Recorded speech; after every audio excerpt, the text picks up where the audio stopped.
తెలంగాణలో గుట్టలన్నీ సాఫ్ చేస్తున్నారు, భూముల మీద పడుతున్న పరిస్థితి కనబడుతుంది. అసలు ఏం జరిగింది? ముందు సాఫ్ తర్వాత సఫా. ఏడాదిన్నరగా దేవనూరు అడవుల కబ్జా, 100 ఎకరాలలో అక్రమార్కుల పాగా. ఇప్పటికే భారీగా వెలిసిన ఫామ్ హౌస్లో అక్రమార్కులకు రెవెన్యూ శాఖ వత్తాసు, చేష్టలు అడిగి చూస్తున్న అటవీ శాఖ అధికారులు అంటూ కూడా చూస్తున్న పరిస్థితి కనబడుతుంది. ఏం జరుగుతుంది ఇక్కడ? పూర్తి స్థాయిలో కూడా ప్రకృతి అందాలకు నిలయంగా ఉన్న దేవనూరు ఇనపరాతి గుట్టల అడవుల అభివృద్ధిని పట్టించుకునే రాష్ట్ర ప్రభుత్వం దానిని ఆక్రమణల విషయంలో ఉదాసీనంగా వివరిస్తుంది.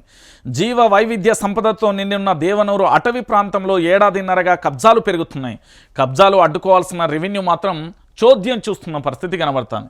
మొత్తానికి 2000 ఎకరాలకైతే ఆ టోపీ వెట్టిలు, ఆ 2000 ఎకరాలకు సంబంధించి మరికొన్ని రోజులలోనే పూర్తి స్థాయిలో కూడా అవన్నీ కబ్జా అయ్యే పరిస్థితి అయితే కనబడితే ఇంకా ఎక్కడికక్కడ కూడా పూర్తి స్థాయిలో కూడా ఆగం చేసే పరిస్థితి కూడా కనబడుతుంది. ఎందుకంటే దాదాపుగా 2000 ఎకరాలకు సంబంధించి వాటిని పొతం పెట్టడానికి సిద్ధమైపోయి ఈ 2000 ఎకరాలకు సంబంధించి కడియం శ్రీయారి పేరైతే బలంగా వినబడుతున్నది. వాళ్ళ కూతురు పేరు వినబడుతుంది, వాళ్ళ అల్లుడి పేరు అంటే వాళ్ళ కుటుంబ సభ్యుల పేరు అయితే వినబడుతుంది. మరి దీనికి సంబంధించి అక్కడ ఎమ్మెల్యేనైతే స్పందించాలి, ఆ జిల్లాకు సంబంధించిన కలెక్టర్ అయితే చెప్పాలి.